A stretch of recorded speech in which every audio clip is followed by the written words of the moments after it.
ஆரோக்கியமான வாழ்க்கைக்கு Aaravil health mix auraville.in வெப்சைட்ல இருந்து வாங்கலாம். பாலைவனத்துக்கு நடுவில் 170 கிலோமீட்டர் நீளத்துக்கு கண்ணாடி, அதுவும் ஒரு கண்ணாடியில் 2 கண்ணாடியை 200 மீட்டர் இடைவேளை விட்டு வைக்க போகிறதா சவுதி அரேபியா நாட்டில் அறிவிச்சு அதுக்கான வேலைகளையும் இப்போ ஆரம்பிச்சிட்டாங்க. இதுக்காக 87 லட்சம் கோடி வரைக்கும் செலவாகும் அப்படிங்கிற மாதிரி அவங்க கணிக்கிறாங்க.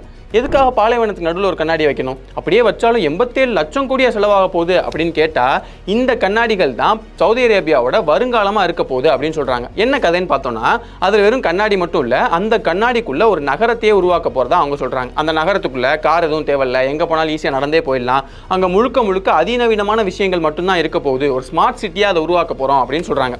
இங்கே தான் நிறைய கேள்விகள் வருது. என்னன்னா, இப்போ பொதுவாக ஒரு நகரம் எப்படி இருக்கும்? பறந்து விரிஞ்சு தானே இருக்கணும். ஆனால் இவங்களோட டிசைன் படி 170 கிலோமீட்டர் நீளத்துக்கு 500 மீட்டர் உயரத்துல வெறும் 200 மீட்டர் மட்டுமே இடைவெளியில ஒரு நகரத்தை எப்படி உருவாக்க முடியும்? முதல்ல எதுக்காக இப்படி ஒரு நகரத்தை உருவாக்கணும்? இவங்க டிசைன் பண்ண மாதிரியே இந்த நகரத்தை கட்டி முடிக்கிறது சாத்தியமா இல்லையா?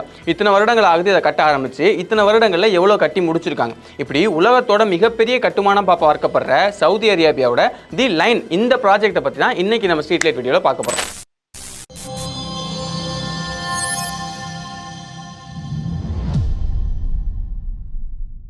2017ஆம் ஆண்டு சவுதி அரேபியாவுடைய இளவரசராக இருக்கிற முகமது பின் சல்மான் அவரோட கனவு திட்டமான நியோமை அறிவிக்கிறார். இப்போ இந்த நியோம்ங்கிறது வந்து சவுதி அரேபியாவோட இந்த பகுதியில் ஒரு மிகப்பெரிய நகரத்தை புதுசாக உருவாக்கணும். எந்த அளவுக்கு பெருசுனா 27,000 சதுர கிலோமீட்டர் அளவு இருக்கக்கூடிய ஒரு நகரத்தை அதிநவீனமான நிறைய விஷயங்கள்லாம் வச்சு உருவாக்கணும் அப்படின்னு சொல்லி அவர் முடிவு பண்றாரு. எதுக்காகனா சவுதி அரேபியாவோட சுற்றுலாத்துறையை இன்னுமே அதிகப்படுத்தணும், இந்த இடங்கள்ல சில தொழிற்சாலைகள்லாம் நிறுவி அது மூலமா அதோட வருவாயும் இன்னும் அதிகப்படுத்தணும் அப்படிங்கிறதுக்காக தான் இந்த நியோம் ப்ராஜெக்டை அவர் அறிவிக்கிறார். இந்த நியோம் ப்ராஜெக்ட் இப்போ வரைக்கும் எப்படி போயிட்டு இருக்கு அப்படிங்கறத பத்தி பார்க்கிறதுக்கு முன்னாடி இந்த ப்ராஜெக்ட்ல என்னென்னலாம் திட்டமிட்டு இருக்காங்க அப்படிங்கறத பத்தி பார்த்துக்கலாம். இந்த நியோம்ல அந்த லைன் சொன்னேன் இல்லையா, அது மட்டும் இல்லாம இன்னும் நிறைய விஷயங்களை அவங்க திட்டமிட்டு இருக்காங்க. அதுல ரொம்ப முக்கியமானது என்னன்னு பார்த்தோம்னா ஆக்ஸிஜன் அப்படிங்கிற திட்டம். அதுபடி பார்த்தோம்னா சவுதி அரேபியாவுக்கு பக்கத்துல வந்து உங்களுக்கு செங்கடல் இருக்கு. அந்த செங்கடலை ஒட்டி இருக்கக்கூடிய ஒரு பகுதியில அங்க ஒரு துறைமுகத்தை உருவாக்க போறாங்க பெருசா. அதுக்கப்புறமா கடலுக்கு மேலேயே ஒரு மிதக்கும் நகரத்தை உருவாக்கி இந்த துறைமுகத்து மூலமாகவும் இந்த நகரத்துல சில தொழிற்சாலைகளை நிறுவுறது மூலமாகவும் அங்க தொழில்துறையை அதிகப்படுத்தணும் அப்படிங்கிற திட்டம். அதுக்கப்புறமா ட்ராஜனா அப்படிங்கிற ஒரு திட்டம். அதன்படி பார்த்தோம்னா அங்க மலைகள் அதிகமா இருக்கு, ஆனா அது பாலைவன பகுதிங்கிறதுனால அங்க வெயில் தான் அதிகமா இருக்கும். ஆனா இவங்க என்ன நினைக்கிறாங்கன்னா, அந்த பகுதி முழுக்கவே வந்து பனிப்பொழிவை ஏற்படுத்தி அங்க எல்லாத்தையும் பனிமலைகளா மாத்தணும் அப்படின்னு முடிவு பண்றாங்க. ஆனா ஒரு பாலைவனத்துல பனிப்பொழிவு இயற்கையா நடக்க வாய்ப்பே இல்லை. அதனால செயற்கையா பனிப்பொழிவு அந்த மலைகளை உருவாக்கி அதை எல்லாமே பனிமலைகள் சார்ந்த அந்த பனிப்பொழிவு சார்ந்த அந்த சுற்றுலா தலமா மாத்தணும் அப்படிங்கிறது திட்டம்.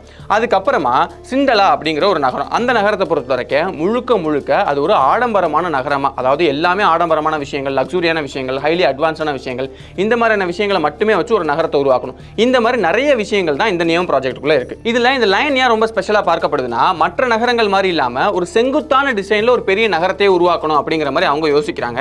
அதுக்குள்ள 9 மில்லியன், அதாவது 90 லட்சம் மக்கள் உள்ள வாழ்ற மாதிரியான ஒரு நகரத்தை உருவாக்கணும் அப்படின்னு டிசைன் பண்றாங்க. இப்போ நம்ம சென்னையை எடுத்துக்கிட்டோம்னா 1 கோடிக்கும் அதிகமான மக்கள் வாழ்ந்துட்டு இருக்காங்க. அதனால சென்னையோட பரப்பளவுங்கிறது தொடர்ந்து அப்படி அதிகரிச்சுக்கிட்டே போயிட்டு இருக்கு. அதே மாதிரி இங்கேயும் அதே அளவுக்கான மக்கள் தொகையை ஒரு இடத்துல நம்ம குடியமர்த்த போறோம், அதுக்கேற்ற மாதிரி ஒரு நகரத்தையே உருவாக்க போறோம் அப்படின்னா அந்த நகரத்தையுமே ரொம்ப பெருசா நம்ம உருவாக்கணும். ஏன்னா எல்லாமே வந்து ஹைலி அட்வான்ஸ்டா லக்ஸூரியஸா இருக்கணும் அப்படின்னு ஆசைப்படுறாங்க. அப்போ அவ்வளவு அதிகமா நம்ம கொண்டு போனோம்னா செலவு ரொம்பவே அதிகமாகும். அதே மாதிரி மற்ற நகரங்கள் மாதிரியே தான் இதுவும் இருக்க போகுது. அப்ப அந்த மாதிரி இருக்கக்கூடாது, அதே நேரத்தில் ஃபியூச்சரிஸ்டிக்காவும் இருக்கணும் அப்படின்னு சொல்லி டிசைன் பண்ணப்பட்டது தான் இந்த லைன், அதாவது செங்குத்து நகரம். இந்த லைனுடைய அகலம் வெறும் 200 மீட்டர்னாலும் அதோட உயரத்தை எடுத்து பார்த்தோம்னா அது 500 மீட்டர் இருக்கு. அது ரொம்ப அதிகமான உயரம் தான். அப்ப 500 மீட்டர் இருக்கிறதுனால அந்த நகரமே பல அடுக்கு மாடிகளா இருக்க போகுது அப்படின்னு சொல்றாங்க. அதனால அங்க 5 மினிட் ரூல் அப்படின்னு ஒன்று இருக்கு. அதாவது மக்கள் வாழ்றதுக்கு தேவையான ரொம்ப அத்தியாவசியமான விஷயங்கள், அது ஸ்கூலோ இல்லை வேலை செய்கிற இடமோ இல்லை காலேஜோ இல்லைனா அது ஷாப்பிங் காம்ப்ளெக்ஸோ, இந்த மாதிரி எதுவாக இருந்தாலுமே 5 நிமிஷம் நடந்து போனாலே அதுக்கு வந்து போயிட முடியும் அப்படிங்கிற மாதிரி தான் அதை டிசைன் பண்ணியிருக்கோம் அப்படின்னு சொல்கிறாங்க. இப்படி 5 நிமிஷத்துலேயே போகக்கூடிய இடமா இருக்கிறதுனால யாருக்குமே தனித்தனி டிரான்ஸ்போர்ட், ஒரு காரோ இல்லைனா இந்த மாதிரி விஷயங்கள் எதுவுமே தேவைப்படாது.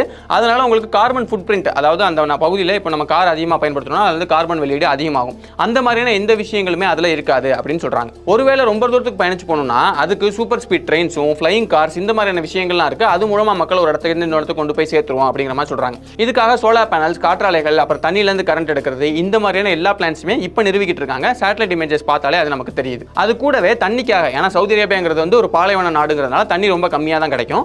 அதனால டீசாலினேஷன் பிளான்ஸ், அதாவது கடல் தண்ணி நல்ல தண்ணியாக மாற்றுவாங்க இல்லையா, அந்த பிளான்ஸை அதிகமாக நிறுவி அதுல இருந்து அந்த நகரத்துக்கு தேவையான தண்ணியை உற்பத்தி பண்றதுக்கான வேலைகளையும் பார்த்துட்டு இருக்காங்க. மக்கள் வாழ்றதுக்கான ஒரு பகுதி அப்படிங்கிறதையும் தாண்டி இது சுற்றுலா தலமா ஆக்கணுங்கிறதான மிக முக்கியமான திட்டம். அதனால அடுத்த 10 வருடங்களுக்குள்ளேயே ரொம்ப முக்கியமான 2 சர்வதேச நிகழ்வுகளை இங்க நடத்த முடிக்கணும் அப்படிங்கறத முடிவு பண்ணிருக்காங்க. அது என்னன்னா 2029 வின்டர் ஒலிம்பிக்ஸ், அதாவது குளிர்கால ஒலிம்பிக்ஸ் இருக்கு இல்லையா, அதெல்லாம் எங்க நடக்கும்? பனிப்பொழிவு அதிகமா இருக்கக்கூடிய பகுதிகளில் தானே. ஆனா சவுதி அரேபியாவை பொறுத்த வரைக்கும் அது ஒரு பாலைவன பகுதி. அதனால தான் நான் வீடியோட ஆரம்பத்தில் சொன்னேன் இல்லையா, ட்ரோஜனா அப்படின்னு சொல்லிட்டு, அதாவது மலைப்பகுதிகளில் செயற்கை பனிப்பொழிவை உருவாக்கி அதை ஒரு பனிப்பொழிவுக்கான சுற்றுலா தலமா மாற்றணும் முடிவு பண்ணிருக்காங்க இல்லையா, அந்த பகுதிகளில் தான் இவங்க இந்த வின்டர் ஒலிம்பிக்ஸ் நடத்த போறாங்க. அதுக்கப்புறமா ரொம்ப முக்கியமான நிகழ்வா 2034 FIFA உலகக்கோப்பை, அதாவது கால்பந்து உலகக்கோப்பை இருக்கு இல்லையா, அதை இந்த லைன்ல உருவாக்க போற கால்பந்து மைதானங்கள்ல தான் நடத்த போறாங்க.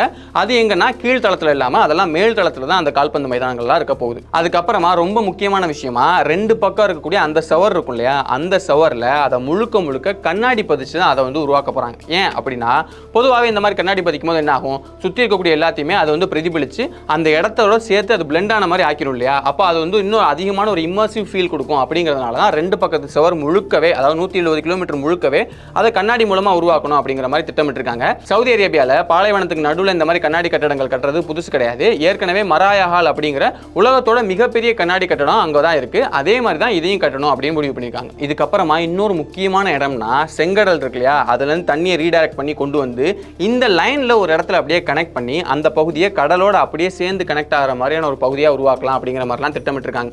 இதெல்லாம் கேட்கறதுக்கும் அதே மாதிரி அவங்க கொடுக்கக்கூடிய அந்த அனிமேஷன் விஷுவல்ஸ்லாம் பார்க்கறதுக்கும் அப்படியே சூப்பராக இருக்கு. சார் ஒரு ஹாலிவுட் படத்தில் பார்க்குற மாதிரி இருக்குல்ல அப்படின்னு சொல்றதுக்கு எல்லாமே நல்லா தான் இருக்கு. ஆனால் இது நிஜத்தில் சாத்தியமா அப்படின்னு பார்த்தோம்னா இது வரைக்கும் என்னெல்லாம் பண்ணியிருக்காங்க அப்படிங்கிறத வச்சு பார்க்கும்போதும், அதே மாதிரி சேட்டலைட் இமேஜஸ்லாம் நிறைய கிடைச்சிருக்கு. முன்னாடி எப்படி இருந்துச்சு, இப்போ எப்படி இருக்கு அப்படிங்கிறது, இதெல்லாம் வச்சு பார்க்கும்போதுமே இது சாத்தியமா இல்லையா அப்படிங்கிறது நமக்கு நல்லாவே தெரிய வருது. நார்மலாக கொட்டுமா நடக்கும்போது என்ன பண்ணுவாங்க, அங்கே எக்ஸ்கவேட்டர்ஸ் மூலமாக முதல்ல தோண்டி எடுக்கணும், அதுக்கப்புறமா லேபர்ஸ் சேரணும், கீழே கான்கிரீட் போடணும், இந்த மாதிரி நிறைய விஷயங்கள் நடக்கும் இல்லையா, அது எல்லாமே கொஞ்சம் கொஞ்சமாக அங்கே நடக்க ஆரம்பிச்சிருக்கு.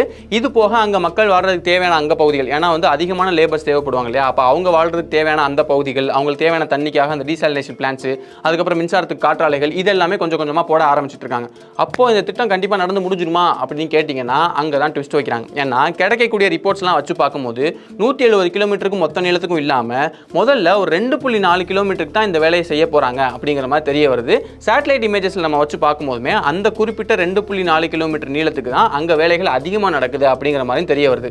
ஏன் இப்படி? ஏன்னா 170 கிலோமீட்டர் எங்கே இருக்குது, 2.4 கிலோமீட்டர் எங்கே இருக்குது, பல மடங்கு அது சுருங்கி இருக்குல்ல அப்படின்னு யோசிச்சோன்னா, இப்போது கேட்குறதுக்கோ பார்க்குறதுக்கோ நல்லா இருக்குது அப்படின்னு சொல்கிற மாதிரி இல்லாமல் ரியாலிட்டி அப்படி கிடையாது. அது ரொம்பவே கஷ்டமான ப்ராஜெக்ட் தான். ஏன்னா இப்போ உலகத்தோட மிகப்பெரிய கட்டிடம்னா என்ன, அது துபாயில் இருக்கக்கூடிய அந்த பூஜ் கலிஃபா தானே. அதோடைய உயரத்தை எடுத்துக்கிட்டோம்னா அது 800 மீட்டருக்கு மேலே. ஆனால் அதை கட்டி முடிக்கவே உங்களுக்கு 6 வருஷம் ஆச்சு. ஆனால் இந்த ப்ராஜெக்ட் எடுத்துக்கிட்டோம்னா 500 மீட்டர் உயரத்துக்கு 170 கிலோமீட்டருக்குமே அந்த 500 மீட்டர் உயரத்தில் தான் போட போகிறாங்க. அப்படின்னா அது எவ்வளோ பெரிய ப்ராஜெக்ட்னு யோசிச்சு பாருங்க. இப்போ ஆரம்பத்தில் அவங்க எஸ்டிமேட் பண்ணபடி பார்த்தோம்னா $1 ட்ரில்லியன், அதாவது நம்ம ஊர் காசுக்கு எடுத்து பார்த்தோம்னா 87 லட்சம் கோடி அளவுக்கு செலவாகும் அப்படிங்கிற மாதிரி தெரிய வந்திருக்கு. ஆனால் நிபுணர்கள் சொல்றதை வச்சு பார்க்கும்போது இது இப்போதைக்கு முடியாது, அதுக்கு இன்னும் பல 10 ஆண்டுகள் ஆகும். அப்போ அவ்வளோ ஆண்டுகள் கழிச்சு நம்ம அதை கட்டி முடிக்கும் போது கண்டிப்பாக இதை விட 8 மடங்கு அதிகமாக $8 ட்ரில்லியன். அப்போ 87 லட்சத்துலேருந்து இன்ட்டு 8 போட்டிங்கன்னா அது எவ்வளோ பெரிய தொகைன்னு யோசிச்சு பாருங்க. அவ்வளோ அதிகமான பணம் இதுக்கு தேவைப்படும் அப்படின்னு நிபுணர்கள் கணிக்கிறாங்க. ஒருவேளை அந்த 8 ட்ரில்லியனை ரெடி பண்ண முடிஞ்சு அவ்வளோ காசையும் அவங்க கொடுத்தாலுமே கூட இதை ரொம்ப சீக்கிரத்தில் கட்டி முடிக்க முடியாது. ஏன்னா குறைஞ்சபட்சம் ஒரு 50 வருஷத்துலேருந்து ஆரம்பிச்சு அது முடிக்கிறதுக்கு உங்களுக்கு இந்த நூற்றாண்டே முடிஞ்சாலும் கூட ஆச்சரியப்படுறதுக்கு இல்லை. ஏன்னா அவ்வளோ பெரிய ப்ராஜெக்ட் தான் இது. இதை பற்றி சவுதி அரேபியா அரசாங்கத்திட்ட கேட்கும்போது அவங்க என்ன சொல்கிறாங்கன்னா, இந்த ப்ராஜெக்ட்டுக்கு கண்டிப்பாக ஒரு டைம் ஆகும், அந்த டைமுக்குள்ளே நாங்கள் அதை கட்டி முடிப்போமே தவிர மற்றவங்களாம் சொல்கிற மாதிரி நாங்கள் அந்த ப்ராஜெக்டை சுருக்கவே இல்லை. முதல்ல இந்த இடத்துல தான் ஃபோக்கஸ் பண்ணுறோம். ஏன்னா இந்த இடத்துல தான் அந்த FIFA வேர்ல்ட் கப் இந்த மாதிரியான விஷயங்கள்லாம் நடக்க போகுதுங்கிறதுனால தான் இந்த இடத்த அதிகமாக ஃபோக்கஸ் பண்ணுறோமே தவிர அதை நாங்கள் சுருக்கவே இல்லை, கண்டிப்பாக அதை ஃபியூச்சரில் கட்டி முடிச்சிருவோம் அப்படின்னு தான் அவங்க சைடில் சொல்கிறாங்க. அப்படி அவங்க சொல்கிறதுமே இந்த லைன் பற்றி தான் சொல்கிறாங்களே தவிர சுற்றி இருக்கக்கூடிய மற்ற ப்ராஜெக்ட்ஸ்லாம் அவங்க எதுவுமே சொல்லலை. ஏன்னா நம்ம அந்த ஆக்சகன் சொன்னோம் இல்லையா, அதாவது அந்த தொழில் நகரம், அந்த தொழில் நகரத்தை பொறுத்த வரைக்கும் அங்கே இருக்கக்கூடிய அந்த மிகப்பெரிய போர்ட்டையும் அதே மாதிரி பக்கத்தில் இருக்கக்கூடிய அந்த மிதக்கும் நகரத்தையுமே ஓரளவுக்கு அங்கே வேலைகளை முடிச்சிட்டாங்க. அதே மாதிரி அந்த சிண்டலாங்கிற அந்த லக்ஸூரியஸான அந்த ஆடம்பரமான நகரம் இருக்கு இல்லையா, அந்த நகரத்துலையுமே கிட்டத்தட்ட அதிகமான வேலைகளை அங்கே முடிச்சிட்டாங்க. அப்போ இந்த லைன் தான் சுருக்கப்பட்டிருக்கே தவிர சுற்றி இருக்கக்கூடிய மற்ற முக்கியமான ப்ராஜெக்ட்ஸ் எல்லாமே அதுக்கான வேலைகள் தொடர்ந்து நடந்துகிட்டே தான் இருக்கு. டிசைனாக ரொம்ப சிக்கலானது, இவ்வளோ காசு கொடுக்கறது கஷ்டம் அப்படிங்கிற அந்த பிரச்சனைகள்லாம் ஒரு பக்கம் இருந்தாலும் இன்னொரு பக்கம் இந்த நியாம் பொறுத்த வரைக்கும் ரொம்ப முக்கியமான ஒரு குற்றச்சாட்டு இருக்கு. அது என்னன்னா, இப்போ அவங்க அந்த நியாமம் கொண்டு போறாங்க இல்லையா, அந்த பகுதிகளில் ஹுவாய்டட் அப்படிங்கிற